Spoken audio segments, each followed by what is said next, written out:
Next भाग की शुरुआत होती है। तब हम देखते हैं कि जुवोन के पापा के रेस्टोरेंट में सैम के पापा, उनके कॉलीग और दादी बैठी हुई थी। तभी जुवोन के पापा ने हेजन की सारी स्टोरी उन लोगों को बताई थी। तभी सैम के पापा कहते हैं कि तुमने उसे क्यों जाने दिया। उस पर वो कहते हैं मैं उसे पैसे लेना नहीं चाहता था। तभी दादी कहती है कि मिस्टर यून सच में मैड है। कोरिया के सभी बायोलॉजिकल फादर को जाकर पूछो कि अगर उनका बेटा उनके लिए पैसे कमा के प्रॉपर्टी खरीदी करके दे तो क्या वह इसे लेने से इनकार करेंगे। क्या मेरा तो मानना है कि 100 में से 100 लोग अपने बेटे ने कमाए पैसे से प्रॉपर्टी लेना पसंद करेंगे और वह इसे बहुत ज्यादा खुश होंगे। ऐसे लोग बिना चप्पल के ही नाचना चालू करेंगे और एंजॉय करेंगे, लेकिन तुम ऐसा नहीं कर रहे हो। तभी जुवोन के पापा ऑफिसर किम को पूछते हैं तुम्हारे पापा क्या करते। वो कहता है मेरे पापा तो बहुत ज्यादा खुश होते और डांस करते हुए एंजॉय करते। उनकी बातें सुनकर दादी कहती है देखा मैंने सच कहा ना। तुम्हें तो इस बात का गिल्टी है कि तुम उसके बायोलॉजिकल फादर नहीं हो, इसलिए तुम्हें गिल्टी फील होता है, इसलिए तुम उससे पैसे लेना नहीं चाहते हो। उनकी बातें सुनकर जुवोन के पापा को बुरा लगता है। वो किचन की तरफ जाने लगते हैं। तभी सब शांत हो जाते हैं। दादी कहती है कि मैं तो कुछ भी बोलती जाती हूँ, ये सिर्फ मेरा ओपिनियन था। तभी ऑफिसर किम कहते हैं कि हेजन वहाँ पर मॉडलिंग करता था तो उसने बहुत ज्यादा पैसे कमाए होंगे, तो चलो हम सोशल मीडिया पर उसके फोटोज देखते हैं। तभी सभी उसके फोटोज देखने लगते हैं। उसके बाद हम देखते हैं कि जुवोन के पापा रेस्टोरेंट को बंद करके घर जा रहे थे। तभी उन्हें याद आता है कि उन्होंने हेजन से कैसे बात की थी। फिर उन्हें याद आता है कि दादी ने उन्हें कहा था कि मिस्टर यून सच में मैड इंसान है। उन्हें गिल्टी फील होता है कि वह हेजन के बर्थ फादर नहीं है। तभी वह कहते हैं कि मैडम सही कह रही थी, मैं सच में बहुत ज्यादा मूर्ख हूँ, मुझे ऐसे उसके ऊपर चिल्लाना नहीं चाहिए था। उसके बाद हम जुवोन की शॉप में देखते हैं जन्हो केक लेने आया था। तब वो जुवोन को बताता है कि सैम को आज बहुत ज्यादा फीवर और कोल्ड था। यह सुनकर उसे सैम की चिंता होने लगती है। उसके बाद हम देखते हैं कि सैम अपने रूम में था, उसे बहुत कोल्ड लग रहा था और उसे फीवर भी आया था, इस वजह से वह अपने बेड पर सोया हुआ था। तो दूसरी तरफ हम जुवोन को देखते हैं, उसे सैम की केयर हो रही थी, इसलिए वह भागते उसकी रूम की तरफ आती है और डोर को नॉक करती है, लेकिन सैम डोर ओपन नहीं करता है। फिर वो हेजन को कॉल करती है, उसे कहती है तुम्हारे रूम के डोर का पासवर्ड क्या है बताओ। किम सैम बीमार है और वह कॉल भी नहीं रिसीव कर रहा है। तभी हेजन उसे पासवर्ड बताता है। वो डोर ओपन करके अंदर जाती है तो देखती है सैम अपने बेडरूम में सोया हुआ था। उसके पास जाकर उसके हाथ को टच करती है और कहती है इसको सच में बहुत ज्यादा फीवर आया है और उसे स्वेट भी बहुत ज्यादा आया है। तभी सैम अपनी आंखें खोलता है तो सामने जुवोन को देखता है। उसे कहता है तुम्हें मेरी इतनी चिंता हो रही थी कि तुम सीधा ही शॉप से यहाँ पर आ गई। उसे कहती है तुम्हें इतना ज्यादा फीवर था तो कॉल कर लेते। फिर उसको कहती है चलो चेंज कर लो। फिर वह कबर्ड में उसकी शर्ट देखने लगती है। तभी वह जल्दी से उठकर उसके पास जाता है और कबर्ड को जल्दी से बंद करता है और अपनी शर्ट को ओपन करने लगता है। तब वह देखता है जुवोन उसकी तरफ देख रही है। तभी वह कहता है क्या तुम मुझे शर्ट चेंज करते हुए देखना चाहती हो क्या। उस पर वह कहती है नहीं और वहाँ से वह बाहर चली जाती है। तभी सैम जल्दी से उस मेडिसिन को दूसरी जगह पर छुपा देता है तो बाहर जुवोन पानी लेकर आती है। डोर नॉक करते हुए उसे कहती है अगर चेंज करके हुआ होगा तो मैं अंदर आ जाऊं क्या। तभी सैम डोर को ओपन करता है, वह अंदर आ जाती है। तभी वह बेड पर सो जाता है। वह पट्टियां बनाकर उसके सर पर रखने लगती है। वह कहता है अब मुझे अच्छा लग रहा है। तभी वह वहीं पर सो जाता है। तभी जुवोन वहाँ पर उन पांचों की तस्वीर को देख लेती है और वहाँ से बाहर आकर बैठ जाती है। उसके बाद हम देखते हैं कि सैम जुवोन के पास आकर सो गया था। तभी जुवोन उठ जाती है, उसे कहती है कि तुम यहाँ पर क्यों आकर सो गए, तुम्हें बेड पर ही सोना चाहिए था, वो तुम्हें कंफर्टेबल था। वो कहता है तुम यहाँ पर सो गई हो तो यह सिंपल बात है ना कि मैं वहाँ पर ना सो जाऊँ। तभी वह स्माइल करते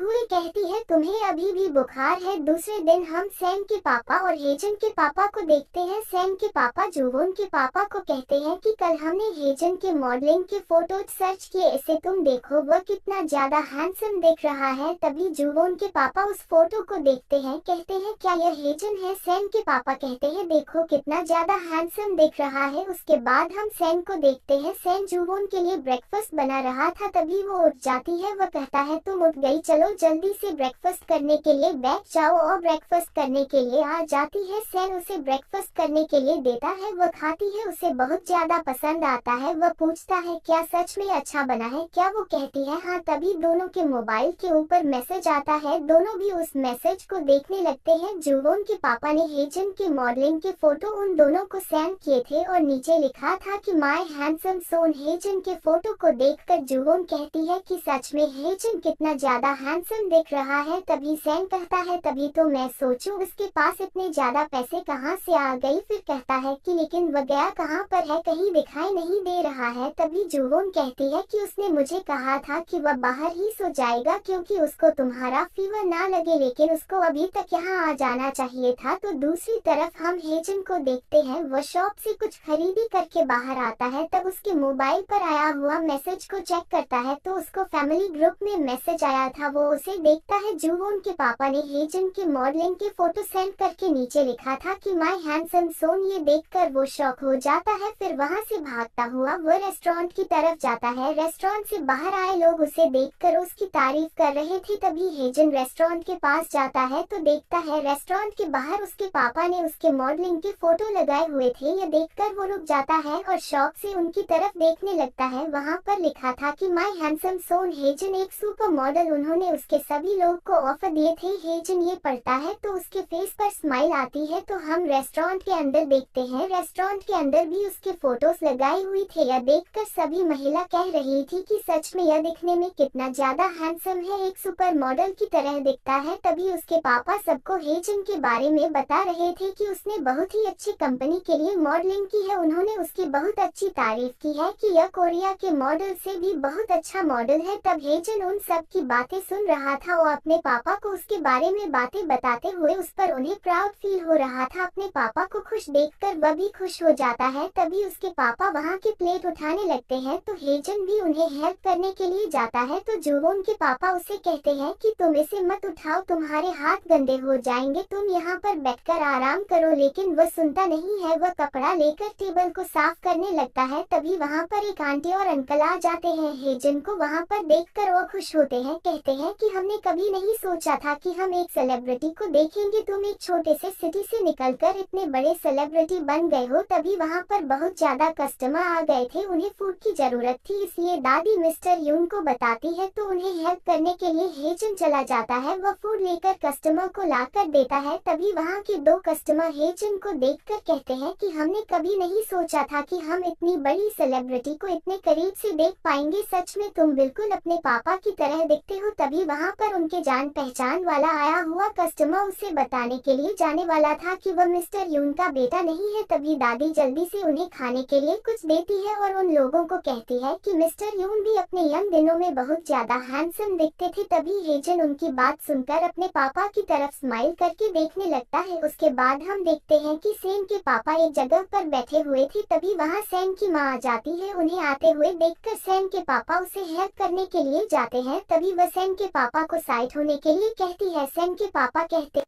कि मैं तो तुम्हें हेल्प करना चाहता था। वह कहती है मैंने तुम्हें कहा क्या तुम मुझे हेल्प करो, क्या मुझे ऐसी हालत में देखकर तुम्हें मुझ पर दया आ रही है क्या? सैन के पापा कहते हैं ऐसी बात नहीं है। फिर वह दोनों वहाँ पर बैठ जाते हैं। तभी सैन के पापा उससे पूछते हैं तुम्हारी लाइफ अच्छी चल रही होगी उसे पर? वो कहती है कि क्या तुम्हें मेरी तरफ देखकर लगता है क्या मेरी लाइफ अच्छी चल रही होगी? यहाँ पर कोई भी बता देगा कि मैं कैसे जी रही हूँ। तभी वह कहती है कि तुम्हें तो अच्छा लग रहा होगा कि तुम्हारी एक्स वाइफ ने अपनी अच्छी लाइफ जीने के लिए तुम्हें छोड़ दिया और अब उसके पति भी इस दुनिया में नहीं रहा है और वह लंगड़ाते हुए चल रही है। यह तो बहुत ही हास्यास्पद और घृणीय है। उस पर सैन के पापा कहते हैं कि मैंने एक बार भी तुम्हारे बारे में ऐसा नहीं सोचा। उस पर वह कहती है कि तुमने गुप्त रूप से मेरी बुरी लाइफ के लिए 100 बार प्रार्थना तो की होगी ना? उस पर वो कहते हैं मैंने तुम्हें तुम्हारी बेहतर लाइफ जीने के लिए मुझसे दूर जाने दिया, तुम्हारे हस्बैंड की डेथ हो गई तो इसमें मेरा फॉल्ट क्या है? तुम्हारे पैर ऐसे हो गए, इसमें मेरा फॉल्ट क्या है? मैंने तो यहाँ तक तुम्हारे लिए किया है कि सैम को खुद से दूर जाने दिया क्योंकि वह अपनी माँ को बचाना चाहता था। उस पर वह कहती है कि मैंने तुमसे कुछ भी नहीं मांगा है। सैम ही खुद 10 साल पहले मेरे पास आया था, लेकिन अगर आज वो कहता है वो सियोल नहीं आएगा, लेकिन देखो वो 1 मंथ में ही सियोल जरूर आएगा। वो मेरी आवेला नहीं कर सकता, वो मुझे कभी भी छोड़ नहीं सकता। सैम के पापा कहते हैं तुम इतनी आत्म केंद्रित कैसे हो सकती हो? उस पर वो कहती है हर इंसान आत्म केंद्रीय होते हैं, क्या तुम उससे कुछ अलग हो क्या? उस पर सैम के पापा गुस्से से उठ जाते हैं, कहते हैं मुझे लगा तुमसे डिस्कस करके कुछ अच्छा सा सलूशन निकलेगा, लेकिन मैं मूर्ख था जो यहाँ पर आ गया। ऐसा बोल के वो वहाँ से चले जाते हैं।